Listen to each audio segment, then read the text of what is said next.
Sir, આજે તમારી journey આખા અમદાવાદને ખબર છે, આખા ગુજરાતમાં તમારું નામ છે when it comes to law or when it comes to title or property law. અને એમ કરીને મેં આ પ્રોફેશન શરૂ તો કર્યું. એ કઈ ટાઈપની એડવાઇસ લેવા માટે આવતા હોય તમારી પાસે? આજની તારીખમાં બાયસ અને સેલર્સ એક કોઈ કોમન મિસ્ટેક કરતા હોય જે એ લોકો કરેક્ટ કરી શકે. શું બરાબર નથી એની એમને ખબર નથી હોતી. કે ખેતીની જમીન અને બિનખેતીની જમીનની વચ્ચેનો ડિફરન્સ. તો જમીન એટલે શું? એટલે બિન ખેતીની મંજૂરી કોણ આપે? આ 3 હેતુ માટે તમને બિન ખેતીની મંજૂરી મળી છે. એ મલ્ટિપલ એને શું છે? તમને થોડા પૈસા ચૂકવીને બાય બાય થઈ.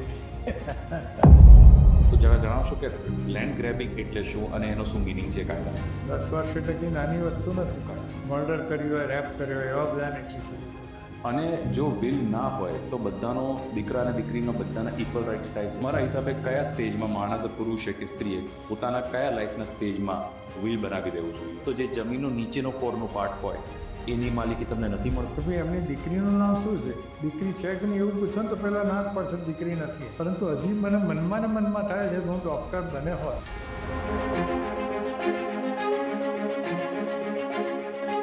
Welcome to another episode of Trek Podcast. Our guest today is a man whose journey is a powerful example of how determination and hard work can overcome humble beginnings. Born into a family with a very little financial stability, Mr. Paresh Jani grew up in a government colony, studied in Gujarati medium, and went on to build an extraordinary career in law. Starting his own practice in 1978, over the decades, he has become one of the Gujarat's most respected legal professional, particularly in the field of property law, title investigation, and legal advisory. His expertise is so widely respected that even fellow lawyers often seek his guidance. A lifelong learner, he has also earned an LLM with distinction and completed a PhD in mediation. Today we will talk about his inspiring journey, the lessons from his remarkable career, and his insights on law, real estate, and life. Paresh sir, thank you very much for joining us for this podcast. Very frankly speaking, I also wanted to come here and get my interview recorded like a podcast, any other podcast. Thank you so very much, sir. I will take it as a compliment. And today is the day that you're joining us. I'm very happy about that. Sir, as a first question, મારે તમને પૂછવું છે કે તમારી જર્નીમાં તમે as a first generation પ્રોફેશનમાં છો, લોના પ્રોફેશનમાં. તમારા આગળ તમારા જનરેશન, તમારા ફેમિલીમાં કોઈ પણ આ પ્રોફેશનમાં નહોતું. તો તમારું આ ટ્રાન્ઝિશન કે તમે આ પ્રોફેશનમાં કઈ રીતે આવ્યા? આમ તો એવું હતું કે મારે ડૉક્ટર થવાનું મને બહુ જ મન હતું. રાઈટ. કારણ કે મારો સ્વભાવ આમ સેવાભાવી સ્વભાવ, એટલે મને એમ હતું કે હું ડૉક્ટર થઈશ અને કોઈ પણ ગામડામાં કે તાલુકા પ્લેસમાં ડિસ્પેન્સરી શરૂ કરીશ અને એટલીસ્ટ 50% પેશન્ટોની હું ફ્રી ઓફ ચાર્જ ટ્રીટમેન્ટ કરીશ. રાઈટ. પણ પછી કમનસીબે મારા માર્ક ઓછા આવ્યા એટલે ડૉક્ટર થવાનું સપનું મારું રોળાઈ ગયું. રાઈટ. એટલે પછી શું કરવું? કોક કે ચાર્ટર્ડ એકાઉન્ટન્ટ થા, કોક કે વકીલ થા, એમ કરતાં BSc પાસ થયા. પછી કોને ખબર શું થયું, લોની અંદર જોડાઈ ગયો કે ચલો ટ્રાય કરીએ, હવે વકીલ જ થઈશું, બીજું કંઈ નહીં. અને આમ વકીલોને ફરતા જોઈએ ને ત્યારે એમ થાય કે ના, ચાલો આ લોકોનું જીવન તો સરસ રીતે છે. એટલે લો કર્યું પછી મેં 3 વર્ષ. અને લો કર્યું ત્યાર પછી મને એમ થયું કે હવે વકીલાત શરૂ કરવી જોઈએ. પણ એ પછી જોયું કે આ વકીલાતનો જે બિઝનેસ છે અથવા તો વ્યવસાય છે એમાં પણ કપરા ચઢાવવાનો છે કે એટલું માનીએ એટલું સહેલું ત્યાં આગળ પણ નથી. રાઈટ. અને ધીરે ધીરે ઉપરવાળાની દયા હશે કે બધું પતી ગયું. Very nice. તમારી ડેસ્ટિનીમાં જ હતું as a lawyer to become as a profession, as a profession. Sir, તમારા ફેમિલી બેકગ્રાઉન્ડ, તમારા ફાધર શું કરતા હતા, એમના વિશે કંઈક કહેશો? મારા ફાધર છે ને ગવર્મેન્ટ જોબમાં હતા અને એ તો હું સેકન્ડ BScમાં હતો ત્યારે જ રિટાયર થઈ ગયેલા 1969માં. હું BSc થયો 1971માં. એટલે એમની એવી ઈચ્છા કરી કે મારો છોકરો છે એ લોકોની સેવા કરે, એમને સેવા ભાવ સ્વભાવ હતો. એટલે મને કે વકીલ તરીકે પણ તું સેવા કરી શકીશ. અને આજની તારીખમાં પણ હું આનંદભાઈ, કોઈ પણ ટીચર આવે તો હું પૈસા નથી લેતો, કોઈ પણ ડૉક્ટર આવે ને તો હું પૈસા નથી લેતો. એનું કારણ એ કે ડૉક્ટરો શીખે થોડું કે પૈસા લીધા વગર સેવા કરવી. અને કોઈ પણ વિડો આવે કે ખૂબ ગરડા કાકા કાકી વીર બનાવવા આવ્યા તો અમે લોકો અમારે ત્યાં ક્યારેય ફી લેતા નથી. શું વાત છે sir, it's very nice. Sir, તમે જ્યારે મેન્શન કર્યું કે તમારું ફાધરના journey is was a government employee, તમારું બાળપણ પણ ગવર્મેન્ટ કોલોનીમાં ઉછરેલું છે, જે તમે મને કહેતા હતા, અને આટલા બધા તમારા ફેમિલી મેમ્બર્સ બહુ જ હતા, એક્સટેન્ડેડ ફેમિલીને તમારા ફાધર બધાને ટેક કેર કરતા હતા, તો એમના જીવનમાંથી તમે કોઈ પ્રેરણા લીધેલી હોય એવી કોઈ વાત? એમાં એક જ વસ્તુ બહુ જ ખરાબ બનેલી, અથવા તો એવી રીતે બની કે જેથી કરીને મને એમાંથી ઘણું શીખવા મળ્યું મારા ફાધરના થ્રુ. અમે લોકો છે ને વિજય મિલની સામે ગવર્મેન્ટ ડી કોલોની એમાં રહેતા હતા. હવે એ કોલોનીનું ખરેખરું નામ હતું ગવર્મેન્ટ સર્વન્ટ્સ ડી કોલોની. એટલે મને અહીંયા આગળ અમરેલીથી અમે લોકો આવ્યા ત્યારે 5th સ્ટાન્ડર્ડમાં મને સેન્ટ ઝેવિયર્સ મિર્ઝાપુરમાં એડમિશન મળે. ત્યાં આગળ જેટલા મારા કો સ્ટુડન્ટ્સ હતા ને એ બધા ખૂબ પૈસા હતા. બધાના ઘરેથી એ લોકો મોટરોમાં આવે, જ્યારે હું તો બસમાં 111, 112 નંબરની બસમાં લાલ દરવાજા જતો હતો. અને એ લોકો એમાં તો આવે પણ મસ્ત મજાના ટિફિનો હોય, આમ સુગંધીદાર જમવાનું એ લોકોને એમના સર્વન્ટો આવીને પીરસે. ત્યારે મને તો મારા મધરે પિત્તળનો આટલો ગોળ ડબ્બો આપ્યો, એમાં 2 ભાખરી આપી અને કદાચ થોડું શાક આપ્યું. એટલે હું સાઈડમાં ઊભો રહીને કોઈને જુએ નહીં એ રીતે હું ખાઈ લઉં, શરમાવું નહીં, પણ શા માટે આપણે એ લોકોને બતાવવાની જરૂર? એક દિવસ એવું થયું થોડા વખત પછી કે અમને ત્યાં આગળ કેલેન્ડર આપવામાં આવતું હતું, ડાયરી જેવું. તો ડાયરીની અંદર મારું સરનામું મેં લખેલું, જે મારો રૂમ નંબર હતો ત્યાંનો એ, અને એની પાછળ government servants D colony, which was the correct name. Servants વચ્ચે આવે. હવે આ છે ને કોક છોકરાએ ત્યાં આગળ જોઈ લીધી અને એણે તો બૂમો પાડવા માંડી કે આ છોકરો તો આવ્યો છે 5th સ્ટાન્ડર્ડમાં આપણી સાથે, પણ આ તો સર્વન્ટનો છોકરો છે, એના ફાધર તો સર્વન્ટ છે કે છે. અને પછી એ આને હશે કે શું કચરો વાળે, પોતા કરે, શું કરે. ઓ God. They were not knowing the meaning of the word servant. Government employees are concerned. Right.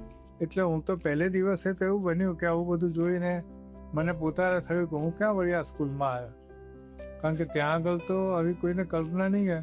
પણ હું ઘરે ગયો ને પછી રડી પડ્યો ફાધરે મને એક જ સરસ શિખામણ આપી કે એટલું બધું વાંચવાનું લખવાનું તું ચાલુ કરી કર કે તું પહેલો નંબર પાસ થાય તારા ક્લાસમાં, બધા ભૂલી જશે તું સર્વન્ટનો છોકરો છે કે છે. અને મેં ખરેખર વાંચ્યું તો હું 4થો નંબર પાસ થયો પહેલી ટેસ્ટમાં. શું વાત! અને એ પછી છે ને બધા મારી નોટ્સ માંગવા આવે કે તારી નોટ્સ આપ ને, તારી નોટ્સ સરસ હશે કે 4થો નંબર પાસ થવી છે. એટલે પછી બધા ભૂલી ગયા હું સર્વન્ટનો છોકરો છું. રાઈટ. પણ it was a basic advice કે મહેનત ખૂબ કરવી જ પડે તો જ તમે સમાજની અંદર લોકોના મોઢા બંધ કરી શકો અને તમે આગળ આવી શકો. બહુ સરસ વાત કરી સર તમે. સર તમે એવું મેન્શન કર્યું કે તમારે થવું હતું ડોક્ટર, પણ તમારા માર્ક્સ નહોતા આવ્યા અને તમે પછીથી લો કર્યું. અત્યારે કોઈ તમને લાઈફમાં રિગ્રેટ છે કે તમે લોયર, ડોક્ટર ના બની શક્યા અને તમારે લોયર બનવું પડ્યું, કે you are very happy with that journey? ના, I am happy with my journey, પરંતુ હજી મને મનમાં ને મનમાં થાય છે કે હું ડોક્ટર બને હોત તો હું ખરેખર ગરીબોની વધુ સારી સેવા કરી શક્યો હોત. કોઈ માંદું માણસ આવે ને હું કેમ મફત એને ગોળીઓ આપું, બિચારે કંઈ ઇન્જેક્શન ઠોકી દઉં, એ રીતની સેવા આ પ્રોફેશનમાં થઈ શકે એમ નથી. Very nice thought sir, very nice thought. Sir તમારી જર્નીમાં તમે પછીથી તમે લો કર્યા પછી તમારી કરિયર કઈ રીતે તમે પ્રોગ્રેસ કર્યો? તમે હાઉ ડીડ યુ, એટલે તમે પહેલા જોબ કરી કે તમે business, like you started your own? મેં લો કર્યું, LLB કર્યું ને એ પછી હું સોલિસિટરનું ભણવા માટે મુંબઈ ગયો. ત્યાં આગળ મેં 2 વર્ષમાં સોલિસિટરની પરીક્ષાઓ પાસ થઈ ગયો. એ વખતની સોલિસિટરની પરીક્ષાની અંદર 200 જણા બેઠા હોય ને એમાંથી માત્ર 6 જણા પાસ થાય, અને 6 ના નામ છે ને રિઝલ્ટ ક્યાં આવે તો મુંબઈ સમાચારમાં નામ સાથે રિઝલ્ટ આવે. એટલે મેં મારું નામ મુંબઈ સમાચારમાં વાંચ્યું ને એટલે ખરેખર હું તો ગદગદ થઈ ગયો કે આપણું નામ છે મુંબઈ સમાચારમાં. મને કોઈક સગાએ ફોન કર્યો કે પરેશ તારું નામ આવ્યું છે તું પાસ થઈ ગયો છે. એ પછી હું હાઈકોર્ટમાં ગયો તો બધા ખુશ થઈ ગયા કે અમદાવાદથી આવેલો છોકરો સોલિસિટરની પરીક્ષામાં પાસ થઈ ગયો છે. અને એ પછી મને ત્યાં આગળ ભાઈશંકર કાંગે અને ગિરધરલાલની બહુ જ સારી કંપની હતી. એમાં એ લોકોએ કીધું કે તને જોબ આપીએ પણ તારે અમદાવાદ જવું પડે, અને અમદાવાદમાં એ લોકો ગવર્મેન્ટ સોલિસિટર હતા. તે મેં તો કીધું આમે મારે અમદાવાદ મારું વતન જેવું છે, અને ફાધર મધર તો કે મુંબઈ આવે તો એવું રાખું કે મુંબઈમાં રોટલો સહેલો પણ ઓટલો સહેલો નથી. Real estate cost is very high. એટલે પછી તો હું અમદાવાદ આવી ગયો, અને અમદાવાદ આવ્યા પછી હું ત્યાં આગળ મને 800-900 રૂપિયાનો પગાર આપતા હતા, એમાં હું જોડાયો. પણ 1.5 વર્ષ પછી હું ત્યાંથી છૂટો થઈ ગયો અને મારી પ્રાઇવેટ પેઢી શરૂ કરી. એના માટે રિલીફ સિનેમાની પાછળ મેં એક નાની 14 ફૂટ બાય 10 ફૂટની ઓફિસ લીધી માત્ર. પણ એ પૈસા હતા એટલે મારા ફાધરે શું કર્યું કે પાટણમાં, અમારું વતન પાટણ છે, એમાં એમના 2 ઘર હતા. એમાંથી એક ઘર એમણે વેચી માર્યું અને એના જે પૈસા આવ્યા એમાંથી આ ઓફિસ લીધી. શું વાત છે સર, તો તમારા ફાધરનો તમને ઘણો સપોર્ટ રહ્યો ખૂબ સમયનો તો. ખૂબ તો સર આમ જુઓ તો કોઈ ફેમિલી બેકગ્રાઉન્ડ, બિઝનેસ બેકગ્રાઉન્ડ નહીં, કોઈ પ્રોફેશનલ બેકગ્રાઉન્ડ નહીં, your father was a government servant. તો તમે જ્યારે 1.5 વર્ષની જોબ અને પછીથી તમે તમારો બિઝનેસ, એના માટે જોબ છોડીને બિઝનેસ ચાલુ કર્યું, ઘણા બધા ડિસિઝન નથી લઈ શકતા. તમને આ પ્રેરણા કેવી રીતે આવી? ના, મને સાચું કહું ને તો મેં આમ ખરાબ કહેવાય પણ મેં પોતે જોયું કે મેં જે 1.5 વર્ષ જોબ કરી એમાં મારા લીધે એ કંપની કેટલા કમાઈ છે. કારણ કે મને તો 800 રૂપિયાનો પગાર હતો, રાઈટ એટલે 10,000 રૂપિયા વર્ષે લગભગ મળતા હતા. રાઈટ. તો મેં જોયું કે મારી જોબના લીધે એ લોકો લગભગ 2.5 લાખ રૂપિયા વર્ષે કમાયા છે. શું વાત છે. એટલે મને થયું કે જો હું એ લોકો માટે મહેનત કરું છું ને એ લોકો 2.5 લાખ રૂપિયા કમાય છે, તો એના કરતાં શા માટે હું મારા પોતાના માટે મહેનત ન કરું. બરાબર છે. અને એમ કરીને મેં આ પ્રોફેશન શરૂ કર્યું. Very nice. તો સર પહેલા વર્ષે તમારી ઇન્કમ કેવી રીતે? તમે પહેલા વર્ષે પહેલા વર્ષે ધંધો ચાલુ કર્યો ત્યારે? બહુ સાચું કહું ને તો બધા લગભગ મને ફિલ્ડમાં 1.5 વર્ષ પ્રેક્ટિસ કરેલી ને એટલે ઓળખતા થઈ ગયેલા એમ ચહેરા ઉપરથી પણ. એટલે કામ આવતું થઈ ગયું અને એ જે કામ આવ્યું એમાંથી મને પહેલા વર્ષે લગભગ 55,000 રૂપિયાની કમાણી થઈ. શું વાત છે. એ જે આવક હતી 55,000 રૂપિયા, એને મને આગળ ને આગળ ધક્કે એમ કહીએ ને તો ચાલે કે વધારે મહેનત કર, હજી વધારે કમાઈ, વધારે મહેનત કર, હજી વધારે. તો સર આ 55,000ની કમાણીમાં કયા વર્ષની વાત કરીએ છીએ આપણે? આ 1978. તો 1978માં 55,000ની ઇન્કમ કોઈ પણ સ્ટાન્ડર્ડ પ્રમાણે બહુ મોટી વાત બહુ છે. મોટી વાત. રાઈટ. તો તમને સર તમે એ ટાઈમે તમે બહુ યંગ હશો, હું એવું માનું છું. તો તમે એ પૈસાનું તમે વોટ વર યુ થિંકિંગ કે તમે આનું શું પ્લાનિંગ કરવાનું કે? ના, પછી એવું હતું કે એ જે પૈસા આવ્યા એ બધું ભેગા કરતા હતા. ફાધર થોડા માંદા રહેતા હતા, એમની ટ્રીટમેન્ટ આ તે, અને મારા કાકાના કુલ 11 દીકરાઓ હતા. એટલે એ બધા 2-3 મારાથી મોટા, બાકીના 8-1 મારાથી નાના. એટલે એ બધાને ધીરે ધીરે થોડું જ્યારે આર્થિક મદદ જોઈતી હોય ત્યારે એમને આપતો હતો. અને એ પછી 55,000 તો આવ્યા, પણ પછી બીજે વર્ષે વધતું જ ગયું, કલ્પના બહારનું થઈ ગયું. એટલે તમે જેટલો સમાજ અને તમારા ફેમિલીને સપોર્ટ કરતા હતા એટલો જ તમને ભગવાન અને તમારો ફેમિલી તમને સપોર્ટ કરતું હતું પાછું. Very nice sir, this is a very inspiring journey. Sir આજે તમારી જર્ની આખા અમદાવાદને ખબર છે, આખા ગુજરાતમાં તમારું નામ છે. When it comes to law or when it comes to title or property law, તમારું બહુ જ વેટેજ છે માર્કેટમાં. અત્યારે હું સમજુ છું ત્યાં સુધી તમારી પાસે ઘણા બધા બીજા લોયર પણ એડવાઇસ લેવા માટે આવતા હોય છે. તો એ કઈ ટાઈપની એડવાઇસ લેવા માટે આવતા હોય તમારી પાસે? જો બહુ જ સાચું તો બીજા બધા વકીલો છે એ ડ્રાફ્ટિંગની તો ચોપડીઓ અત્યારે બજારમાં એટલી બધી મળે છે કે બને ત્યાં સુધી એ લોકો ડ્રાફ્ટિંગ માટે આવતા હોતા નથી. પરંતુ જે કોમ્પ્લિકેટેડ ક્વેશ્ચન્સ આવે છે ત્યાં આગળ એમને થાય છે કે હવે બીજા પાસે જવું જ પડશે. એટલે એવા જે કોમ્પ્લિકેટેડ ક્વેશ્ચન હોય, એનો દાખલા તરીકે 3 માળનું મકાન છે, તો એનો પ્લાન છે એ 2 માળના જ પાસ થાય છે, રાઈટ. તો 3જો માળ ખરીદાય કે ના ખરીદાય. Right. It's a complicated thing. Right. પછી જમીનનો એરિયા દસ્તાવેજ, જૂનો દસ્તાવેજ છે એમાં 700 વાર લખ્યું છે. હવે એકચ્યુઅલી 700 મીટર લખવાના બદલે 700 વાર લખાઈ રહ્યો હતો. હવે એ જૂનો દસ્તાવેજ છે તો 20 વર્ષ પહેલાનો છે, તો હાઉ ટુ કરેક્ટ ઇટ.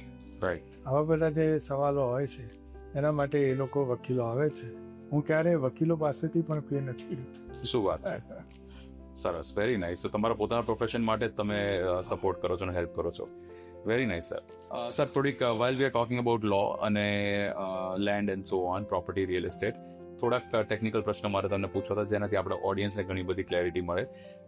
એવું કહેશો સર કે આજના તારીખમાં બાયર્સ અને સેલર્સ એ કોઈ કોમન મિસ્ટેક કરતા હોય જે એ લોકો કરેક્ટ કરી શકે with regards two law or property? આ ઘણી વખત થતી હોય છે, પરંતુ એ મિસ્ટેક લગભગ એ લોકોની નથી હોતી. ઓકે. એ મિસ્ટેક છે ને ડ્રાફ્ટમેનની હોય છે. રાઈટ. ડ્રાફ્ટમેને જે જૂના વેચનાર હોય એને બોલાવીને પૂછવું જોઈએ કે ભાઈ ખરેખર આ મિલકતમાં શું છે. ઘણી વખત તમને ખબર હોય તો પોળની અંદર છે ને જૂના મકાનો હોય ને એમાં વાવના જેવું નીચે અંદર જમીનની નીચે પાણીની અછત ન થાય, અથવા તો અછત થાય ત્યારે પાણી મળી રહે એના માટે એ લોકોએ નાનું એવું બાયરું કે ટાંકો કહે છે એને, ટાંકો બનાવેલો હોય છે. હવે દસ્તાવેજ જૂનામાં તો એ લખ્યો નથી જોતો, પરંતુ છે એ હકીકત છે. રાઈટ. એટલે એ આપણે હવે સુધારવાનું તો છે જ નહીં, પરંતુ આ જે વેચાણ દસ્તાવેજ થાય છે નવો, એમાં તમે ઉલ્લેખ કરી કાઢો તો ચોક્કસપણે સારું જ છે ને, કે ભાઈ અમે જ્યારે ખરીદ્યું ત્યારે પણ આ પાણીનો ટાંકો હતો. તો પાણીના ટાંકાની અસર શું? તો ઘરમાં એર કન્ડિશનર મૂકવાની જરૂર નથી. એનાથી એટલી બધી સરસ ઠંડક હોય પાણીના ટાંકાની કે લોકોને મજા આવે કે ટાંકાવાળું ઘર છે ને, એસીની જરૂર જ નથી હવે. સર, આજની તારીખમાં અત્યારે ઘણા બધા ટ્રાન્ઝેક્શન્સ એવા થઈ રહ્યા છે કે જ્યાં આગળ બાયર અને સેલર રીસેલ કરતા બાયર ડાયરેક્ટલી ડેવલપર પાસેથી નવી બનેલી પ્રોપર્ટી ખરીદતા હોય છે, જે રીસેલ પ્રોપર્ટી નથી હોતી. તો એમાં શું ધ્યાન રાખવું જોઈએ? પહેલું તો કે દરેક બાયર છે ને એમને છાપવું વાંચતા આવડતું હોય છે. ન્યૂઝપેપર વાંચે એટલે એ લોકો એમ જ માને છે કે અમે વકીલ જ છીએ. એટલે નોર્મલી કોઈ પણ બાયર હોય, આજે 50 લાખથી 1.5 કરોડ 2 કરોડનો ફ્લેટ રહેતો હોય ને, તો પણ એ કે છે હવે આપણે દસ્તાવેજ જોઈએ, ચોપડીઓ જોઈ જઈએ, આ બધા ડોક્યુમેન્ટો જોઈ લીધા છે, બધું બરાબર છે. શું બરાબર નથી એની એમને ખબર નથી હોતી. કોઈ પણ ડોક્યુમેન્ટો આજે વકીલના હાથમાં મુકાય તો બધું બરાબર છે એ જોવાનું હોતું નથી, શું બરાબર નથી એમાં રાઈટ. એ જોવું બહુ મહત્વનું છે, જે બાયરને ખબર પડતી નથી. દાખલા તરીકે બિન ખેતીની મંજૂરી, તો અંદર લખ્યું હોય કે બિન ખેતીની મંજૂરી આપવામાં આવી છે, પણ શેના માટે? તમે તો ફ્લેટ લો છો, અંદર તો લખ્યું છે કે કારખાનું કરવા માટેની બિન ખેતીની મંજૂરી. એટલે આ બધું જે છે ને જોવાની ખરેખર ખૂબ જરૂર છે. અને બાયર લોકો બને ત્યાં સુધી વકીલના પૈસાની ફી એમને ભારે પડતી હોય છે, નથી આપતી. 5-5 હજાર હોય ને તો 1.5 કરોડનો ફ્લેટ ખરીદે, પણ 5,000 રૂપિયા વકીલના ખર્ચતા નથી. રાઈટ. તો તમારું એવું કેવું છે કે નવી પ્રોપર્ટી ખરીદતા હોય તો પણ એનું ટાઇટલ લેવું જોઈએ વકીલ, સારા વકીલ પાસે? ટાઇટલ ન લો તો વાંધો નહીં. ટાઇટલ સર્ટિફિકેટમાં તો ઘણા લોકો 50,000 લાખ રૂપિયા લેતા હોય છે. રાઈટ. પરંતુ એટલીસ્ટ વકીલને વંચાવો તો ખરા કે વાંચ્યા પછી તમને એમાં કંઈ ભય જેવું દેખાઈ રહ્યું છે? ભયનો સવાલ છે. રાઈટ. ધારો કે એમ લખ્યું હોય કે મોટાભાગના તમે જોશો ને તો કોઈ પણ વ્યક્તિ મરી જાય રાઈટ. તો એમને વારસો કોણ છે? રાઈટ. તો આપણે ત્યાં શું છે કે 3 પુરુષ વારસોના નામ લખ્યા. રાઈટ.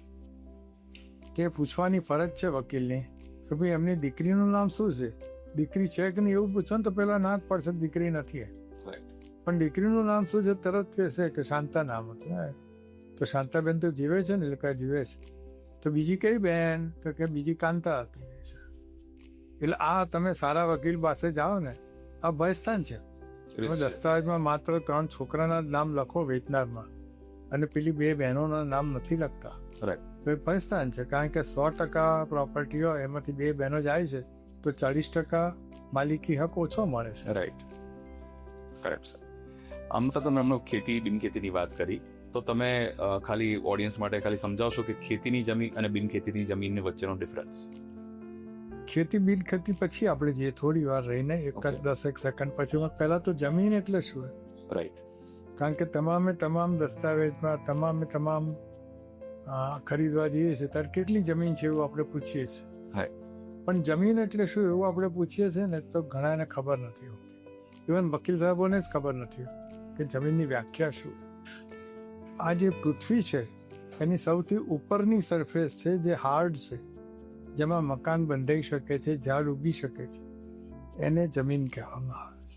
ઓકે. આ બહુ અગત્યની વ્યાખ્યા છે, પરંતુ એ ભાગ્યે શીખવાડવામાં આવે છે. કોલેજોમાં પણ એ શીખવાડવામાં આવતી નથી. હવે એમાં તમને ખબર હોય તો 1950-60ની વચ્ચે એવો કાયદો આવ્યો કે જે ખેડે ને એની જમીન આ સ્ટેચ્યુટરી થયું. તો આની અંદર પહેલા તો લોકો બીતા હતા, પરંતુ પછી તો બધા આગળ આવી ગયા કે અમારા શેઠ તો રહે છે મુંબઈ અને જમીન છે કે અહીંયા આગળ મહેસાણા. શેઠની ખેડવા આવતા નથી, ખેડૂતો હું જ છું. એટલે એ ખેડૂતોએ પોતે મામલતદાર ઓફિસમાં જઈ અને જે ફોર્મ ભરવાના હતા એ ફોર્મ ભરી કાઢ્યા. મામલતદાર ઓફિસમાંથી તપાસ શરૂ થઈ કે ભાઈ ખરેખર આ ખેડે છે? તો કે ખેડે છે. ખરેખર આ શેઠ છે એ મુંબઈ રહે છે? તો કે આ મુંબઈ રહે છે. એટલે આવા જેમાં હતા એ ખેડે એની જમીન, એટલે સરકારે એ ખેડૂતને એ જમીનની માલિકી લખ્યા. એ સ્ટેચ્યુટરી આપણે જેને કહીએ ને કે કાયદાના લીધે એને માલિકી મળી. તો કાયદાના લીધે જે માલિકી મળી તો એ જમીન છે ને એ ખેડૂતને સરકારે લખ્યું કે તમને નવી શરતથી આપવામાં આવે છે. તો નવી શરત એટલે શું કે ખેડૂતે પૈસા ખર્ચા નથી, પણ ખેડતો હતો માટે સરકારે એને જમીન માલિકીથી આપે રાઈટ. એટલા માટે. પણ એમાં ગેરફાયદો શું છે, અથવા તો ગેરફાયદો કરતા શું ધ્યાન રાખવું પડે કે એ જે ખેતર નવી શરત જેને કહે છે એ ખેડૂત વેચી શકે નહીં. એની અંદર એ બીજું કશું ન કરી શકે, માત્ર ખેતી ખેતી કરી શકે. એવો જ કાયદાની અંદર લખેલું છે. રાઈટ. તો કે એને જૂની શરત એટલે શું, તો કે જૂની શરત એટલે એબ્સોલ્યુટ ઓનરશિપ, અને બધા જ હક છે. ફેક્ટરી કરે તો વાંધો નહીં, ખેતી કરે તો વાંધો નહીં, ઘર બાંધે તો વાંધો અને નહીં, વેચી પણ શકે. બધું જ કરી શકે એમાં વેચવા માટે. પરંતુ એના માટે એને એમાં બિન ખેતીની મંજૂરી લેવી પડે. રાઈટ. એટલે બિન ખેતીની મંજૂરી કોણ આપે, તો કે તમારે મામલતદાર, ડેપ્યુટી કલેક્ટર, કલેક્ટર આ 3 ઓફિસોમાં તમારે એપ્લાય કરવું. એની સાથે સાથે જે ડોક્યુમેન્ટો એ લોકો આપે એ તમારે એમને આપવા પડે. દાખલા તરીકે જૂનો દસ્તાવેજ, અથવા તો જૂનો સરકારી ઓર્ડર, અથવા તો તમે પૈસા ભર્યા હોય તેની પહોંચો. આપણે કે પહોંચ ક્યાંથી લાવે, પણ લાવવી પડે, તમારે કોપી છેવટે લાવવી પડે. અને એ પછી એનો તમારે જે સર્વે કરાયા પછી એનું માપ કેટલું છે એ આપવું પડે. એ પછી દાખલા તરીકે રહેઠાણના માણેક ચોકના એરિયામાં કોઈ એમ કહે તો મારે તો ફટાકડાની ફેક્ટરી કરી છે, તો એ ફેક્ટરી કરવા ના દેવાય, કારણ કે ફેક્ટરી છે એ લોકોને હાર્મફુલ થઈ શકે કોક. કરેક્ટ. એટલે સરકાર એવી બધી તપાસ કરે કે આમાં વાંધો નહીં આવે. બરાબર. અને એ પ્રમાણે પછી એને બિન ખેતી કરીને ખેતી કરીને આપે. બિન ખેતી 3 પ્રકારની હોય. એક તો રહેણાંક હોય, બીજું ઔદ્યોગિક હોય, અને ત્રીજું વ્યાપારિક હોય. રાઈટ. આ 3 હેતુ માટે તમને બિન ખેતીની મંજૂરી મળી શકે. રાઈટ. અને 3ના પૈસા ભરવા પડે. રહેણાંકના ઓછા હોય, કોમર્શિયલના અને ઔદ્યોગિકના એનાથી વધારે. રાઈટ. અત્યારે સર બિન ખેતીમાં એક અત્યારે બહુ જ કોમન પ્રકાર ચાલી રહ્યો છે, એ મલ્ટિપલ એને કહે છે. એ મલ્ટિપલ એને શું છે? બહુ હેતુક બિન ખેતી આવો શબ્દ વાપરે છે. રાઈટ. મલ્ટિપલ એને એટલે તમે એકવાર લીધી પછી તમે એની અંદર ઔદ્યોગિક કરો તો વાંધો નહીં, કોમર્શિયલ કરો. હમણાં જે ગુજરાત બહારના કલેક્ટર સાહેબો આવ્યા છે એ લોકોએ આ શબ્દ શોધી કાઢ્યો છે. રાઈટ. કારણ કે 2 વર્ષ પહેલા આવો કોઈ શબ્દ અમલમાં નહોતો. તમારે પર્પઝ લખે, હેતુ લખ્યો, હેતુ એટલે પર્પઝ આમ જોવા જઈએ. રાઈટ. પણ હવે તો બિન ખેતી બહુ હેતુક આપવામાં આવે છે, બહુ હેતુકસર આપવામાં આવે છે. એટલે બધા રાજી કે આ હવે આપણને મિલકતની કિંમત તો વધી ગઈ ને આપણે. તો સર તમે જ્યારે હમણાં વચ્ચે તમે એવું કીધું કે જમીનનો મિનિંગ એટલે કે ડેફિનેશન ઓફ લેન્ડ ઇઝ કે ઉપરની જ્યાં આગળ ખેતી થઈ શકે, ત્યાં વૃક્ષો આવી શકાય એ જગ્યા. તો જે જમીનનો નીચેનો કોરનો પાર્ટ હોય એની માલિકી તમને નથી મળતી? ના, એ અમુક ફૂટથી નીચેની માલિકી આપણી નથી. અને એ જો ખોદકામ જમીનનો પાયો ખોદાય ત્યારે ધારો કે ઘડો નીકળ્યો અને ઘડાની અંદર 100 સોના મળશે, તો એની માલિકી કોની? તો એ તરત તમારે સરકારમાં જણાવવું પડે કે આવી રીતે ઘડો મળ્યો છે અને એમાં 100 સોનામાં નીકળી છે. 2 વસ્તુ છે. એક તો આગલો જે માલિક છે ને એની કદાચ એ સોનામોરની માલિકી હોય, અથવા તો ગવર્મેન્ટની પોતાની માલિકી હોય. ધારો કે ખનીજ નીકળ્યું કંઈ, તો મેગ્નેશિયમ નીકળ્યું કે એવું કંઈ નીકળ્યું હોય, તેની માલિકી તો સરકારની છે ને આગલા માલિકની ન હોય. રાઈટ. એટલે સરકાર પછી એ વખતે મિલકતનો કબજો લઈ લે અને તમને થોડા પૈસા ચૂકવીને બાય બાય કહી દે. તો તમે આજે તમે કીધું કે તમને થોડા પૈસા આપીને બાય બાય કરે સરકાર. જમીન સંપાદન આપણે એને કહીએ છીએ. ઘણી વાર રેલવે ટ્રેક નીકળે છે, ઘણી વાર રોડ રસ્તા નીકળે છે, અને સરકાર તમારી જગ્યા લેન્ડ એક્વિઝિશન એક્ટ કે જમીન સંપાદનમાં તમારી પાસે લે છે. તો એના કોઈ ધરી ધોરણ છે કે આટલા રૂપિયાનું તમને કોમ્પન્સેશન મળે, કે સરકાર જે ડિસાઇડ કરે એ જ ફાઇનલ હોય? ના, તમે સરકાર જે ડિસાઇડ કરે તમને ગમે નહીં તો તમે કોર્ટમાં જઈ શકો. ઓકે. સરકાર છે ને જંત્રી વેલ્યુ આપવા માટે તો બંધાયેલી છે, ઓકે. પરંતુ એના સિવાય પણ લગભગ 20% બીજી રકમ પણ આપવા બંધાયેલી છે. રાઈટ. પરંતુ ઘણીવાર એવું બને કે જંત્રી વેલ્યુ છે, ધારો કે માર્કેટ વેલ્યુમાં એનો ભાવ 1 લાખ રૂપિયા વારનો છે અને જંત્રી એની 30,000 રૂપિયાની જ છે, રાઈટ. તો તમારે પુરવાર કરવું પડે કે ભાઈ આની વેલ્યુ ઓછી છે કે વધારે છે. Okay, it's very informative. Sir, હમણાં લેટલી આપણે છાપામાં બી વાંચીએ છીએ, ઘણી બધી આ ટર્મ કોમન થયેલી છે, લેન્ડ ગ્રેબિંગ. આ રિલેટિવલી નવી ટર્મ છે, તો જરા જણાવશો કે લેન્ડ ગ્રેબિંગ એટલે શું અને એનો શું મિનિંગ છે કાયદાનું? લેન્ડ ગ્રેબિંગ એટલે કોઈ પણ વ્યક્તિ જે ખરેખર કાયદેસર એની માલિકી અને કબજા હક હોવો જોઈએ. માલિકી શબ્દ નથી વપરાયો, કાયદામાં કબજા હક વપરાયો છે. એનો કબજો જો બીજો કોઈ પણ વ્યક્તિ પડાવી લે, ધારો કે પડોશી છે, એ જુએ છે કે મારો આ પડોશી તો મુંબઈ રહે છે ને આવતું નથી, તો થોડું છે ને એની આખી કાંટાની વાડ આમ ખસેડે છે 10 ફૂટ 15 ફૂટ, તો એટલું 10 ફૂટનું તો ગ્રેબિંગ કર્યું ને લેન્ડ ગ્રેબિંગ, તો એને લેન્ડ ગ્રેબર કહેવાય. એનાથી સારામાં સારું શું થયું છે કે એ લેન્ડ ગ્રેબર નથી એવું પેલા મુંબઈ રહેનારાએ પુરવાર નથી કરવા. એને તો અરજી જ કરવાની છે કે 10 ફૂટનું દબાણ કરેલું છે, પરંતુ જેણે દબાણ કરેલું છે એને પુરવાર કરવાનું છે કે મારો જૂનો દસ્તાવેજ જુઓ, એમાં લખ્યું છે કે ઉત્તરની હદ કેટલી છે, તો 40 મીટર, અને આ 40 મીટર જ છે, વધારે નથી. પણ જો એમાં ખબર પડે કે ના 43 મીટર છે, તો 3 મીટર એટલે 10 ફૂટ થયું. તો 10 ફૂટનું લેન્ડ ગ્રેબિંગ થયું એટલે એની સ્પેશિયલ કોર્ટો હવે તો રચે છે. કોર્ટ કહેશે કે તમે ભાઈ અમને 10 ફૂટ આપી દો, જો નહીં આપો ને તો અમે તમને જંત્રી જેટલો દંડ કરીશું 10 ફૂટ. ઓકે. હા, જંત્રી જેટલો દંડ તો ખરો, પણ એમાંય જો તમે આગા પાછળ થશો તો બહુ હેવી પનિશમેન્ટ છે જેલની. ઓકે. લેન્ડ ગ્રેબરને તમે 10 વર્ષથી 14 વર્ષ સુધીની સજા કરાવી શકો છો. ઓકે. 10 વર્ષ એટલે કે નાની વસ્તુ નથી. મર્ડર કર્યું હોય, રેપ કર્યો હોય, એવા બધાને એટલી સજા તો થાય. જ્યારે આ લેન્ડ ગ્રેબિંગની વાળાને પણ એટલી સજા થાય. Right.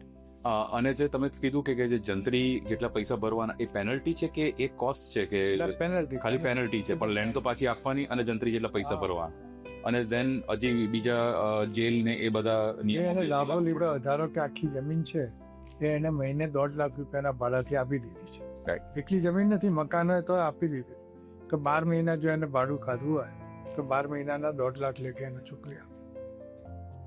Very good information sir. હવે એક તમે હમણાં વચ્ચે મેન્શન કર્યું હતું કે તમારી પાસે ઘણા બધા લોકો બિલ બનાવવા માટે આવે છે, ઓલ્ડ એજમાં લોકો બિલ બનાવવા આવે છે, અને જો સારા પહોંચતા ના હોય તો તમે એમની પાસે ચાર્જ નથી કરતા. આ બિલ શબ્દથી મને એક પ્રશ્ન તમને પૂછવો છે કે ઓડિયન્સને સમજાવશો કે કેટલું જરૂરી છે. ઘણા બધા લોકો બિલને ધ્યાન નથી આપતા અને બિલ બનાવતા નથી, અને એ કેમ જરૂરી છે અને ના હોવાથી શું કોમ્પ્લિકેશન્સ હોઈ શકે છે? બિલ જરૂરી છે ને એટલા માટે છે કે માણસે પોતાની મિલકત જે છે તેના અંગે એના જીવનકાળ દરમિયાન તો ઝઘડા નથી થતા, બધા બાપા બેઠા છે માટે લડાઈ નહીં કરે રાખે. પરંતુ એ મરી જાય એ પછી ઘણા છોકરાઓ તો એવા હોય છે કે મધરને ના પાડે છે કે હવે તું બીજે રહેવા જતી રહે તો સારું, આ મોટું મકાન છે વેચી મારીએ અને એના પૈસા અમે વેચી લઈશું, તને આપીશું. તો હવે મધર બિચારા એ ઘર છોડીને ક્યાં જાય? 30 વર્ષથી એ ઘરમાં રહે છે. એટલે આવું જ્યાં હોય ત્યાં આગળ જો ફાધરે વિલ કર્યું હોત કે મારા મૃત્યુ પછી મારી આ મિલકત છે મકાનની, એ મકાનની મિલકત મારા પત્નીને મળે, અને પત્ની જીવે ત્યાં સુધી કોઈ છોકરાએ એનો કબજો કરવાનો નથી, અને પત્ની મરી જાય પછી પત્નીએ જે કંઈ કરવું હોય એના પહેલાં જીવનકાળમાં એ કરી શકે. પછી પત્નીને ધારો કે એક જ છોકરો રાખતો અને બાકીના 3 છોકરા બાય બાય ટાટા કરતા હોય, તો પત્ની કે ભાઈ મને આ એક જ છોકરો રાખે છે માટે ગ્રાઉન્ડ ફ્લોર ને ફર્સ્ટ ફ્લોરમાં એ છોકરાને આપું છું, અને આ બીજો છોકરો છે એને હું સેકન્ડ ફ્લોર આપું છું, અને છોકરીને આપવું હોય તો છોકરીને આપું છું. રાઈટ. હવે દીકરીઓને આપતા થઈ ગયા છે બધા, બરાબર. કોઈ એવું નથી જે દીકરીને નથી આપતું, હકતું ઓછું આપે છે. રાઈટ. અને જો વિલ ના હોય તો બધાનો, દીકરા અને દીકરીનો બધાના ઇક્વલ રાઇટ્સ થાય છે? હા, વિલ ના હોય તો હિન્દુ સક્સેશન એક્ટ આવે છે. રાઈટ. અને હિન્દુ સક્સેશન એક્ટ પ્રમાણે મેલ અને ફિમેલ, મેલ જો વિલ વગર મરી જાય તો એને સેક્શન 8 મુજબ મળે છે એના વારસદારોને, અને ફિમેલ જો મળી ગઈ હોય તો એને સેક્શન 15 મુજબ પ્રોપર્ટી પાસન થાય છે. રાઈટ. તમારા હિસાબે કયા સ્ટેજમાં માણસે, પુરુષે કે સ્ત્રીએ પોતાના કયા લાઈફના સ્ટેજમાં વિલ બનાવી દેવું જોઈએ? બહુ જ સાચું કહું ને તો લગભગ 55 વર્ષ થાય ને ત્યારે જો વિલ કરી કાઢ્યું હોય, ભલે ને વિલ સાવ નાનું બનાવો, તમે 2 લીટીનું ઘરમાં જ બનાવો કે મરી જવું પછી મારી બધી મિલકત મારા પત્નીને મળે, એક જ વાક્ય, that is also a will. Okay. Will માટે એવું નથી કે આખું પાનું ભરીને લખવાનું હોય કે નહીં, પરંતુ આ મારી મિલકત મારી માલિકીની છે, તે મારા પત્નીને મળે તેમ હું ઠરાવું છું, દેટ ઇઝ ઇનફ. અને જો બહુ વધારે લખવું હોય તો તમે 15 પાના 20 પાનાનું વિલ બનાવો તોય કંઈ વાંધો નથી. પરંતુ તમને 50-55 વર્ષ થાય એટલે તમે એમ માનો કે આપણે તો જીવવાના છીએ, બાપા આપણા 90 વર્ષે ગુજરી ગયા તો આપણે ક્યાં વહેલા મરવાના છીએ, એના ભરોસે તમારે લેવું જોઈએ નહીં, કારણ કે ઉપરવાળાને શું ઈચ્છા હશે એની કોઈને ખબર. સાચી વાત છે, સાચી વાત છે. અને સર આ વિલ રજિસ્ટર્ડ હોવું જરૂરી છે, નોટરાઇઝ્ડ હોવું જરૂરી છે, કઈ રીતના એનું ડોક્યુમેન્ટેશન? વિલમાં ખરેખર તો જે વિલ કરે એની સહી હોવી જરૂરી છે અને એના 2 સાક્ષીઓ હોવા જરૂરી છે. તો સાક્ષીઓમાં શું થાય છે, ઘણી વખત વકીલ બિચારા જો નવા હોય ને તો એ લોકો ભૂલ કરે. વિલ કરનારની ઉંમર ધારો કે 55 વર્ષ, એને પૂછે કે આપણે વિલમાં કોને સાક્ષી રાખી છે, તો કે અમારા પાડોશી છે જ ને, ઓધવજી કાકા આવી જશે. ઓધવજી કાકાની ઉંમર 80 વર્ષ છે, તારા 55 વર્ષનો મરી જાય એના પહેલાં તો ઓધવજી બાપા ઉગડી જવાના છે. રાઈટ. એટલે એ ધ્યાન રાખવું પડે કે વિલના જે સાક્ષીઓ હોય તે શરીરે નિરોગી હોવા જરૂરી છે રાઈટ. અને એમની ઉંમર વિલ કરનારની ઉંમર કરતાં નાની હોય ને તે જરૂર. વિલનું રજિસ્ટ્રેશન કમ્પલસરી નથી, પરંતુ જો કરાવો ને તો શું છે કે સબ રજિસ્ટ્રાર ઓફિસમાં જઈ અને નોંધાવવું પડે. એટલે સબ રજિસ્ટ્રાર પૂછે કે આ વિલ તમારું છે ભાઈ, એટલે કે તમારું નામ શું? મારું નામ મીના. આ તમને વાંધો નથી ને વિલમાં લખેલું વાંચેલું છે? એટલે કે આ વાંચેલું છે. આવું ત્યાં આગળ પણ વિડીયોગ્રાફી થાય છે. રાઈટ. એટલે કાલ ઉઠીને ભવિષ્યમાં છોકરાઓ શું કે અમારા ડોશીમાં તો વાંચ્યું જ નહીં, ખાલી સહી ઠોકી પાડી હશે. પણ એવું નથી. સબ રજિસ્ટ્રારને બોલાવીએ ને તો તરત કંઈક ના, ત્યાં આગળ રેકોર્ડિંગ મળી જ આવે કે આટલું પૂછ્યા હતા 300. Right. Very good information sir. Sir તમારું નોલેજ, તમારી લાઈફની જર્ની બહુ જ ઇન્સ્પાયર કરી છે. તમે બહુ જ બેઝિક ફેમિલી બેકગ્રાઉન્ડથી આવી અને તમે ઘણું તમારા માટે નામ અને ઘણી તમારી માટે ફેમિલી વેલ્થ તમે ક્રિએટ કરી અને તમારી નોલેજ અને તમારી પ્રતિષ્ઠા ઘણી છે સમાજમાં.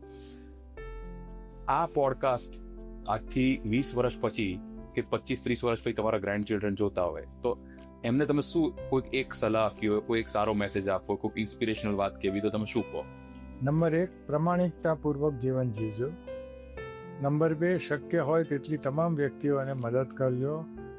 અને નંબર 3, ખૂબ મહેનત કરીને આગળ આવજો. Very nice. 3. સો ઇન્સ્પિરેશનલ. અને એવો જ એક બીજો પ્રશ્ન મારે તમારા માટે પૂછવો છે કે તમે આજે તમે ધારો કે 20-25 વર્ષના હોત તો તમે તમારી જાતને શું કહે, having the experience of life that you have, તો ધારો કે મિસ્ટર પરેશ જાની 25 વર્ષના તમારી સામે બેઠા તો તમે એને શું સલાહ આપશો?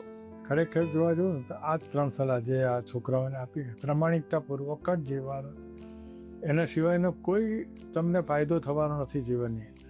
તમે એમ માનો કે આટલું કપટ કરી લઉં અને મને આ 10,000 રૂપિયા મળે છે કે 10 લાખ રૂપિયા મળે છે, પરંતુ એનો કોઈ જ અર્થ નથી. એ પૈસાનો અર્થ નથી, કારણ કે રાતે ઊંઘ જ નહીં આવે પછી. એટલે ઊંઘો એ રીતે પ્રમાણિકતાપૂર્વક જેવું જરૂરી છે. Very well said. સર, અત્યારે તમારી ફર્મમાં હવે અત્યારે તમે હજી પણ એક્ટિવ છો, તમારી ઓફિસે તમે આ એજ પર જઈ રહ્યા છો. You are, if I'm not mistaken, you are 75 years old right now and you're still active in the business. If you can tell about it, તમે અત્યારે હજી ઓફિસમાં શું કરો છો અને તમારું સેકન્ડ જનરેશન હર્ષભાઈ અત્યારે ઓફિસની અંદર બહુ એક્ટિવ છે, એમના રોલ શું છે? બધું જ લીગલ કામકાજ છે ને 99% કામકાજ હર્ષ કરે છે. ઓકે. મારે તો શું છે કે જે જૂના ક્લાયન્ટો આવે ને એ ઘણીવાર ઉપર આવે ને ત્યારે મને એમ થાય કંઈ કાયદાનો પ્રશ્ન હશે માટે આવ્યા હશે. પછી હું કહું આવો મહેશભાઈ આવો, એવું કહું ને એટલે કે આવ્યા તો છીએ કે છે. કોઈ બોલો શું કામ હતું? કામ તો નીચે પતી ગયું હર્ષ પાસે. તમે તમારું મોઢું જોવા ને અમારું મોઢું બતાડવા આવ્યા છીએ અને ચા પીવડાવો તો 1 કપ ચા પીએ કે છે. રાઈટ. એટલે એ અત્યારે મારું કામ એક જ છે, દિવસના જે 5-6 ક્લાયન્ટો જૂના આવે એને સરસ મજાની ચા પીવડાવો, ગપ્પી ઠોકીએ અને મજા કરીએ. સો નાઇસ. સર, તમારી જર્ની બહુ જ ઇન્સ્પિરેશનલ છે. Thank you very much for sharing it with us and we are so happy to have you hear. મને પણ મજા આવી. પોડકાસ્ટ મેં શબ્દ સાચું કહું ને તો પહેલાં ક્યારેય સાંભળ્યો નહોતો. આ પહેલી જ વખત અહીંયા આવ્યા પછી મેં સાંભળ્યો. બ્રોડકાસ્ટ સાંભળતો પણ પોડકાસ્ટ મેં નહોતું સાંભળ્યું, આ પહેલી વાર. Thank you so much sir. Every successful person has a story. Every story has a lesson. If you learned something today, share this episode with someone who may learn from it too. And do subscribe to our YouTube channel.